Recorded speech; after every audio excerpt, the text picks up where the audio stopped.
महानुभाव, होनहार और होशियार बालकों, आज रविवार का दिन, छुट्टी का दिन, अच्छा दिन, good day. Sunday is good day. रविवार का दिन अच्छा दिन होता है ना, क्योंकि आज स्कूल जाने की छुट्टी रहती है ना। स्कूल जाने की छुट्टी रहती है, इसलिए क्रिकेट खेलेंगे आज की नहीं। तो बच्चों के लिए नहीं, सबके लिए, बड़ों के लिए भी आज का दिन बड़ा माना जाता है। यहाँ तो छोटा दिन हो गया, बाजार का दिन इसलिए, लेकिन बड़े शहरों में रविवार का दिन बड़ा माना जाता है। अच्छा माना जाता है कि लोग छुट्टी मनाते हैं, ऑफिस की भी, दुकान की भी और स्कूलों की भी। मम्मी पापा भी उस दिन फ्री रहते हैं, बच्चों को स्कूल ले नहीं जाना है ना स्कूल से लाना है, टिफिन भी तैयार नहीं करना है, इसलिए बड़ा दिन होता है बच्चों के लिए। तो आज वर्षा योग का पहला रविवार, और रविवार के दिन रविव्रत को करने वाले बालक बालिकाएं, बहुत प्रसन्नता है, बहुत खुशी का है कि बच्चों के अंदर, बालकों के अंदर व्रत के प्रति आदर है, व्रत के प्रति उत्साह है। अभी आपका व्रत का संस्कार अगर पड़ जाता है, व्रत का पालन करने का, तो भविष्य में, आगे आने वाले समय में जब आप बड़े हो जाओगे, तो ये व्रत आपके लिए एक अच्छी सौगात, एक अच्छा रिजल्ट लेकर आएंगे। रविवार के दिन भगवान पार्श्वनाथ की पूजा की जाती है, पूजा पूर्वक व्रत किया जाता है, और जैसे भी अपनी शक्ति सामर्थ्य होती है, एक टाइम भोजन करते हैं, एकासन करते हैं, जैसे जिनकी सामर्थ्य हो, जिनको शाम को लेने का अगर मन करता है लेते हैं, कोई बात नहीं। बच्चे, कोई एक जन आया था हमारा पास कि महाराज जी शाम को कभी जरूरत पड़े तो पानी पी लेंगे, दूध पी लेंगे। अभी ठंडी का मौसम है, कोई आपको प्यास लगने वाली नहीं है अभी तो ज़्यादा, और अभी का रविवार का दिन ज़्यादा घूमना फिरना नहीं, घर में बैठना आराम से, तो तकलीफ नहीं पड़ी। तो आज इस पूजा के प्रथम अवसर पर आपके लिए सबसे पहले ये बात बताना चाहेंगे कि शास्त्रों में लिखा है कि ये जिनेन्द्रम न पश्यन्ति पूजयन्ति स्तुवन्ति च निष्फलम जीवनम तेषाम दिक्च ग्रहाश्रमम। बोले कि जो जिनेन्द्र भगवान का पश्चन दर्शन नहीं करते हैं, उनका पूजन नहीं करते हैं और उनकी स्तुति नहीं करते हैं, तो तेषाम जीवन निष्फलम, उनका जीवन निष्फल है, बेकार है, कोई काम का नहीं है। तेषाम धिक्च ग्रहाश्रमम, उनके ग्रस्त आश्रम को धिक्कार है। बोले अगर ग्रस्त है, आप श्रावक कुल वाले हैं, और अगर आप दर्शन, पूजन और स्तवन नहीं करते हैं, तो अपने के लिए उन्होंने कहा कि आपका वह धिक्कार है, आपके लिए अच्छी बात नहीं होगी। कहा भी है कि प्रभु सम पूजा कामन दूजा, प्रभु सम दूजा कामन दूजा।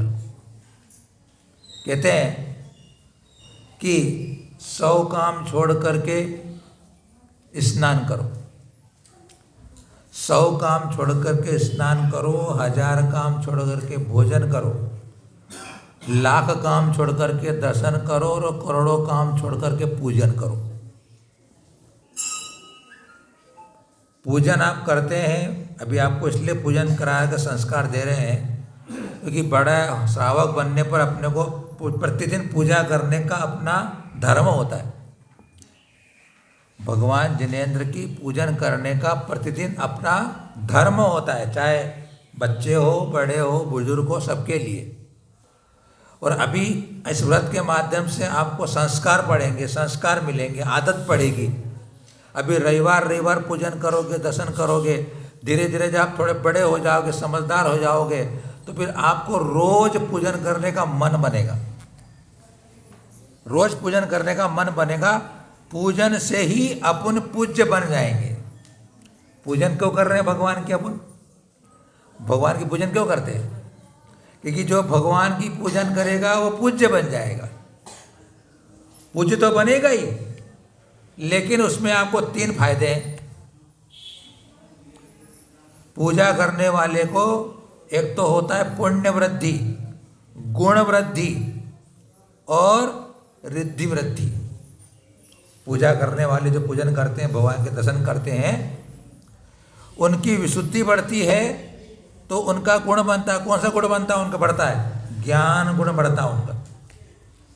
उनकी स्मरण शक्ति बढ़ती है, उनकी याददाश्त बढ़ती है, उनको बहुत जल्दी याद हो जाता है, वे भूलते नहीं हैं। क्लास में उनको बहुत जल्दी जो टीचर्स पढ़ाते हैं समझ में आ जाता है, और जब परीक्षा देने जाते हैं तो बहुत अच्छे नंबर से पास होते हैं। अब बताओ आप, पूजा करने वाले को इतना लाभ होता है, और फिर वो धीरे धीरे जब अच्छे पढ़ लिख के हो जाते हैं तो बहुत अच्छे बड़े अच्छे आदमी बन जाते हैं, अच्छे पद पर पहुंच जाते हैं, है ना। कलेक्टर, डॉक्टर, इंजीनियर, ये तो कोई बात नहीं है। वो रोज पूजा करे तो मुनि महाराज बन जाते हैं, वारिका माता जी बन जाती है। हम भी पहले पाठशाला में रोज जाते थे। हमारे पिताजी हमको हाथ पकड़कर मंदिर ले जाते थे। भगवान के प्रत्येक जितने मंदिर में मंदिर प्रतिमाएं थी उनको प्रक्षालन करते थे हम, चरणों में केसर लगाते थे हम। उनके वो संस्कार, उनके हमारे ऊपर अनंत उपकार, उन्होंने हमको इस मार्ग में बताया, लगाया, प्रेरणा दी, तो वो एक दिन वो फलीभूत हुआ। हम भी आप कैसे बड़े हुए हैं, पढ़े लिखे, सब धंधे दुकानदारी सब करी, लेकिन बचपन का जो पढ़ा हुआ, बचपन के सीखे हुए धर्म के संस्कार जीवन पर्यंत रहते हैं। इसलिए अभी आपको यह संस्कार दिए जा रहे हैं। अभी आप क्या हो? मिट्टी के पिंड हो। अभी आप गीले मिट्टी के पिंड हैं। आप गीले मिट्टी को, पिंड को जो आकार देना चाहे वो आकार ग्रहण कर लेता है। हम मिट्टी का पिंड गीला है, हम दीपक बना सकते हैं, उससे सुराही बना सकते हैं, उससे मटका बना सकते हैं, उससे बहुत बढ़िया बढ़िया हर चीज़ बर्तन बना सकते हैं उसके हम, बहुत खेल खिलौने बना सकते हैं उसके हम, गीली मिट्टी के। लेकिन जब मिट्टी सूख जाती है तो फिर वह दरारें पड़ जाती है, फिर वह उससे कुछ भी आकार नहीं दे पाते। जब बड़े हो जाओ, अभी आपको नहीं मिल पाए संस्कार, जब बड़े हो जाओगे तो फिर आप सूख गए, फिर सूखे हुए को आकार नहीं दे सकते। अभी आपकी पार्टी क्या है? बिना लिखी हुई पार्टी आपकी है। आपकी पेपर पे कोई लिखा हुआ अभी नहीं है। इसलिए अभी जो आप पर लिख दिया जाएगा वो अमिट हो जाएगा। बड़े होने पर बहुत पहले लिखा हुआ हो जाता है, फिर उसे मिटाना कठिन हो जाता है, नया लिखना बड़ा जोर लगाना पड़ता है। इसलिए आपके लिए यह पूजा का संस्कार का कार्यक्रम रखा। पूजा पूज्य की होती है, पूजा पूज्य की होती है, और पूजन अभिषेक पूर्वक होता है। विधि क्या है पूजन करने की? अभिषेक पूर्वक। अगर नहीं कर पाए तो अभिषेक देख करके पूजन करो।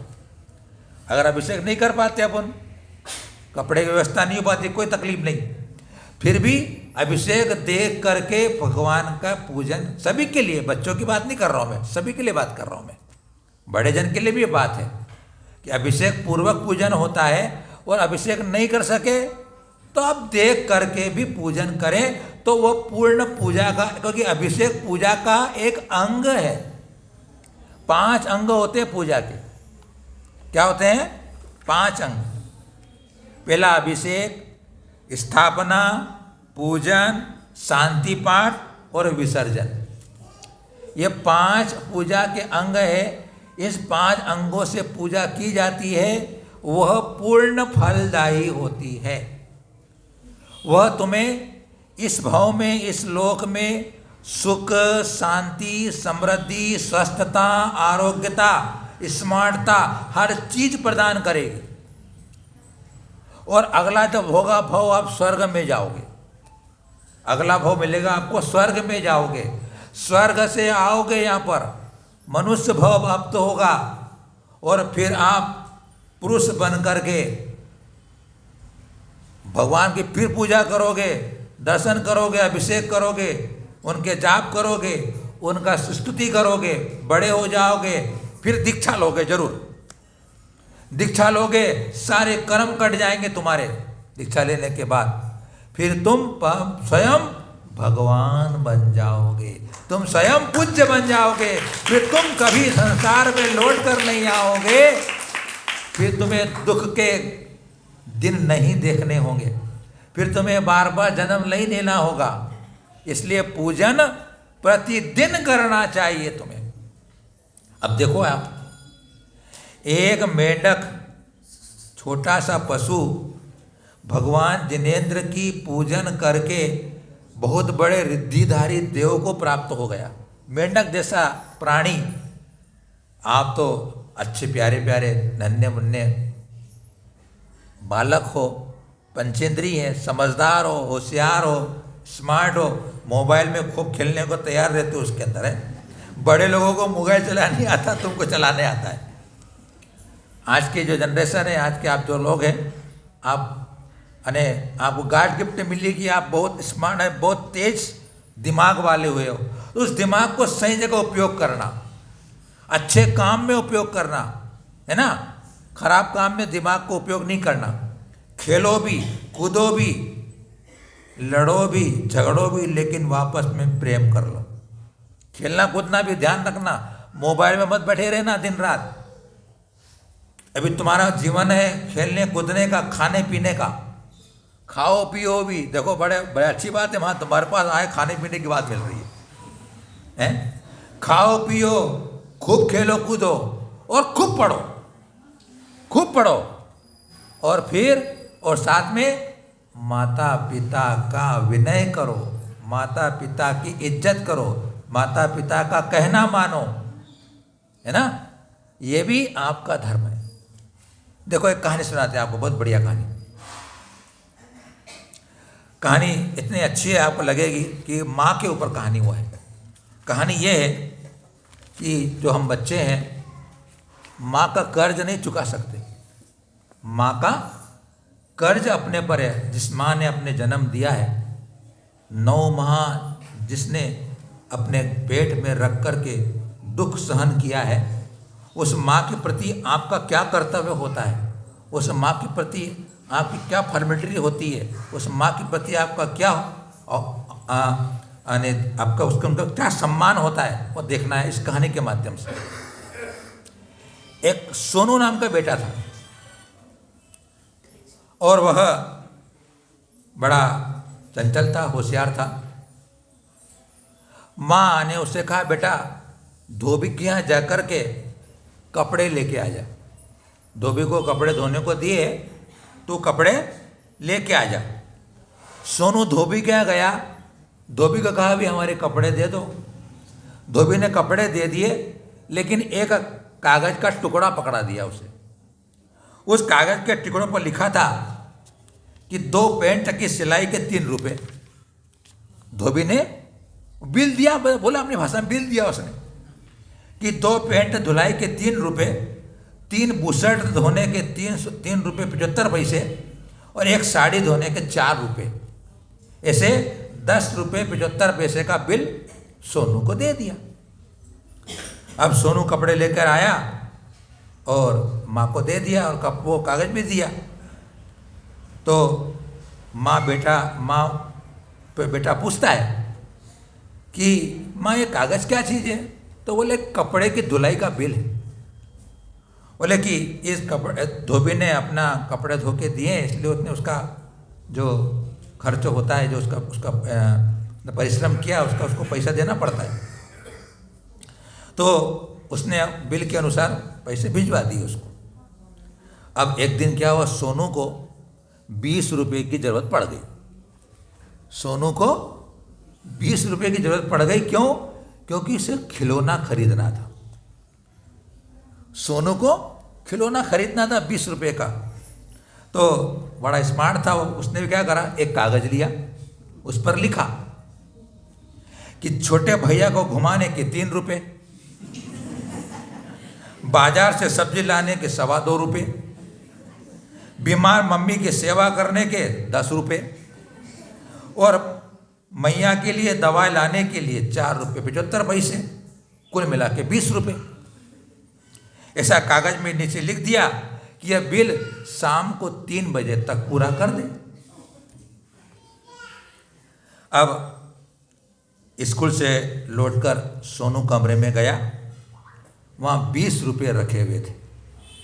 माँ को बिल मिल गया वो वाला, और वो 20 रुपये भी मिल गए, लेकिन उसमें एक कागज पर लिखा हुआ था माँ की तरफ से। उसमें माँ ने लिखा, बस वो एक बड़े सेंसिटिव बात है, बड़ी अपने दिल को छूने वाली बात होगी। 10 साल तक तुम्हारा पालन पोषण किया, कुछ नहीं।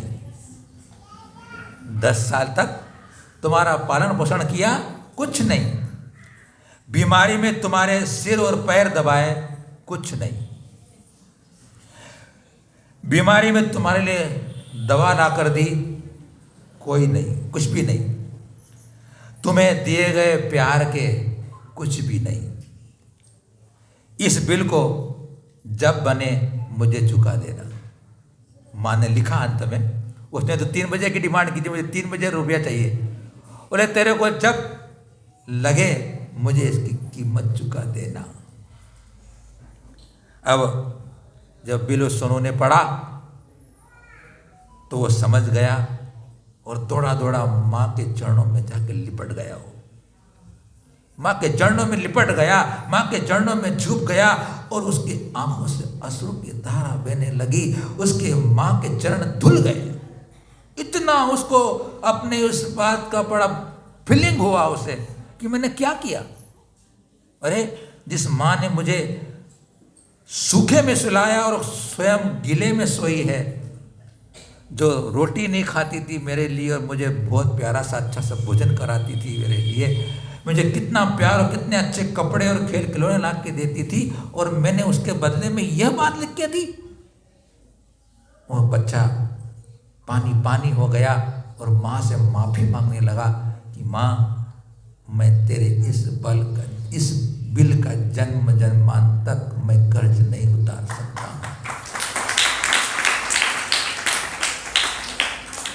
प्यारे बच्चों, माँ एक भगवान होती है अपने लिए। माँ जिसने हमें जन्म दिया अपने भगवान के बराबर है। उनके भी प्रातः काल उठ करके चरण को छुआ करो, उनको प्रणाम करो माँ पिता को। जो बालक सुबह उठ करके अपने माता पिता के चरणों को झुक करके प्रणाम करते हैं, उनका आशीर्वाद मिलता है, उनकी दुआएं मिलती तुम्हें, उनका स्नेह मिलता है। और नीतिकार कहते हैं कि बड़े जनों के स्नेह से सारे कार्य सिद्ध हो जाते हैं। बड़े जनों के स्नेह से सारे कार्य सिद्ध हो जाते भैया। इसलिए प्रातः काल उठ के आपका क्या काम होगा अब कि माता पिता के चरण छूना। कितने अच्छे बच्चे यहाँ पर जो सुबह उठकर माता पिता के चरण छूते। अच्छे बच्चे कितने सारे नहीं। देखो, अगर आप स्कूल जाने के निमित्त से अगर तुम मंदिर के दर्शन नहीं कर पाए, मंदिर के तो कभी स्कूल का आप जाना पड़ता है, सुबह से स्कूल जाना पड़ता है, बस का टाइम रहता है, मंदिर नहीं जा पाते। जब मंदिर जाके जाते हैं अच्छी बात है। अगर तुम मंदिर नहीं जा पाए और आप उस दिन अगर माता पिता के बड़े जनों के चरण छूकर प्रणाम कर लेते हो तो आपने ईश्वर को प्रणाम कर लिया है। इतनी बड़ी बात नीतिकार ने कही। तब कल से क्या करोगे आप लोग? कल से क्या करोगे? बोलो, आपका दिल जो कहे वो करो, कहो मुझे। कल से क्या करोगे आप? आपको कितनी बड़ी बात कही कि हम माँ के कर्ज को, माता पिता के कर्ज को, उनके एहसान को हम जन्म जन्म तक नहीं चुका सकते हैं। बताओ, आप जब बड़े हो जाओगे, जब 12वीं पास करने के बाद कॉलेज में पढ़ने जाओगे, तो आपको पढ़ने के लिए कितना पैसा लगता मालूम है तुम्हारे को? लाखों में लगता पैसा आजकल। तुमको अच्छा पढ़ाने के लिए, लिखाने के लिए, होनहार बनाने के लिए, इज्जतदार बनाने के लिए वे आपको कितना परिश्रम करके अपना धन कमाकर तुम्हारे लिए खर्च करते हैं। उसके बदले में क्या उनको हम सम्मान नहीं दे सकते? उनकी इज्जत नहीं कर सकते क्या हम? ठीक है ना? तो कल से क्या करोगे आप लोग?